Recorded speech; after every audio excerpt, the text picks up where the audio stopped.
Welcome back to the channel. Today we're counting down the 10 most corrupt countries in Southeast Asia and what their rankings really say about power, money, and survival in 2025. The Corruption Perceptions Index, or CPI, ranks nations not by how much money they steal, but by how much corruption people see or feel in everyday life. And in Southeast Asia, corruption isn't always about envelopes under the table. Sometimes it's simply how the system works. Let's begin. Number 10, Singapore, CPI 84. Starting from the cleanest, Singapore. A city-state so efficient it makes bureaucracy look sexy. With a CPI score of 84, it's one of the least corrupt countries in the world. Here, corruption isn't just illegal, it's career suicide. Ministers are paid top-tier salaries to prevent bribery, and the Corrupt Practices Investigation Bureau is legendary for its independence. But critics say Singapore's clean model comes at the cost of rigid control.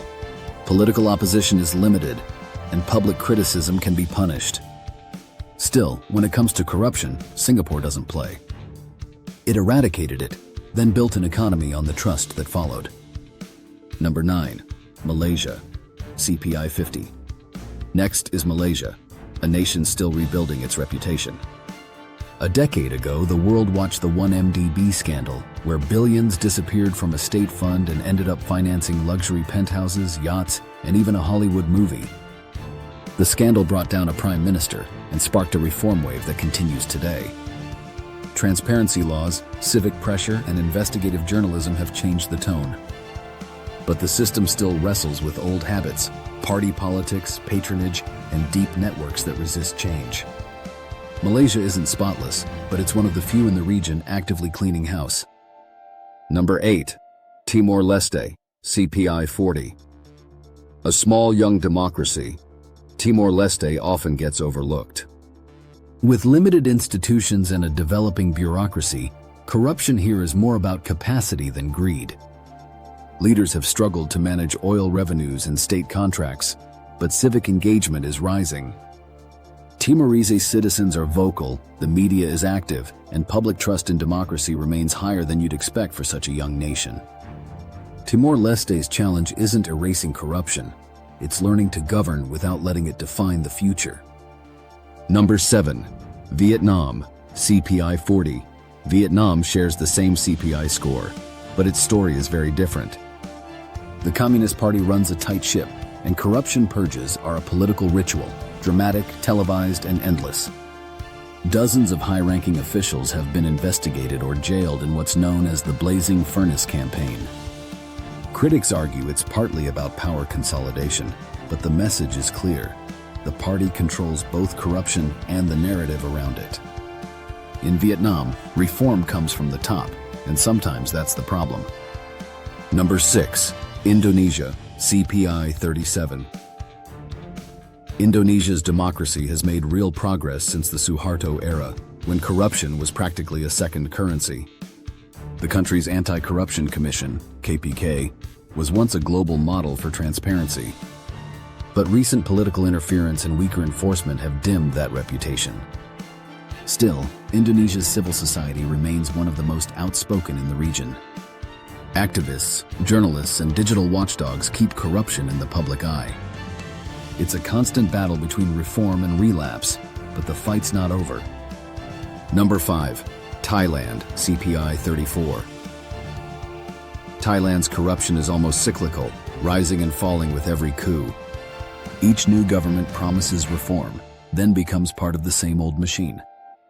From police bribery to massive procurement scandals, the system thrives on hierarchy and impunity. In 2014, the rice pledging scandal under Prime Minister Yingluck Shinawatra cost billions and still divides the nation politically. For Thais, corruption isn't a surprise, it's a rhythm. Everyone knows the rules, few expect them to change. Number 4, Laos, CPI 33. Quiet, landlocked Laos rarely makes global headlines, and that's exactly how its ruling party likes it. The one-party state keeps the media under tight control, so corruption often hides behind silence. Officials accused of graft are quietly reshuffled, not punished. Infrastructure projects tied to foreign loans, especially from China, are fertile ground for kickbacks and mismanagement. But with limited transparency, most scandals never see daylight. In Laos, corruption isn't chaos, it's order disguised as calm. Number 3. The Philippines, CPI 33. The Philippines has always had a complicated relationship with corruption. It's practically part of the social contract. From the Marcos dictatorship and its billions in ill-gotten wealth to the pork barrel fund scam that shook politics in the 2010s, corruption has long shaped public life.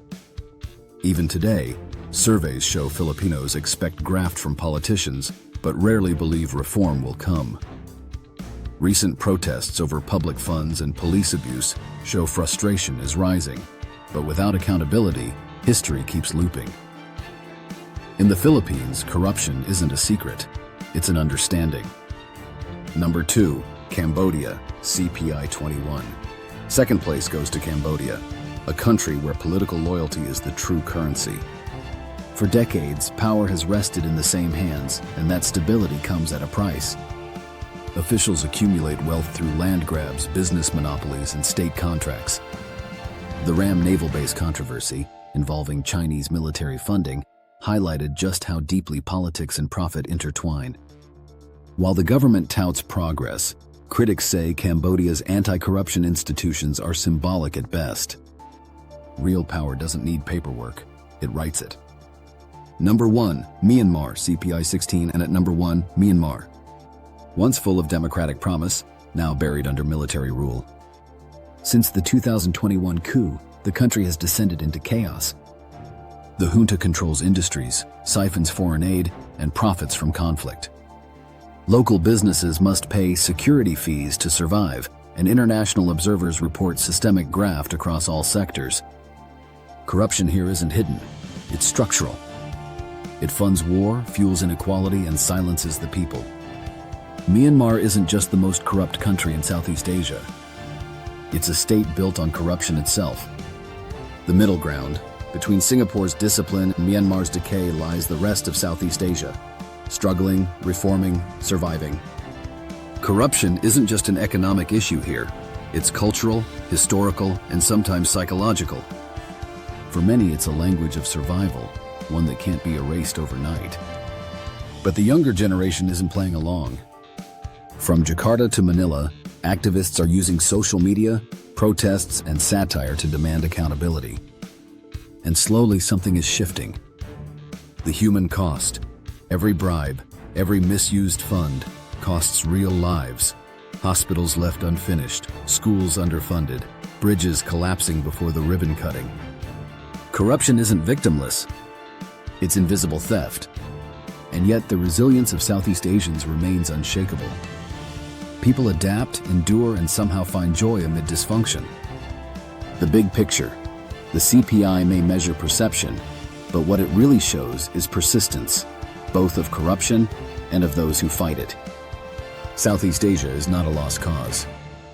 It's a region still writing its own rules, still defining what clean governance means on its own terms.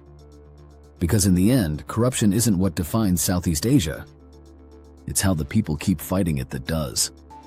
If you found this breakdown insightful, give it a like, share it, and subscribe for more deep dives into the real stories shaping this region. Stories that don't always make headlines but reveal what truly drives Southeast Asia. Thanks for watching.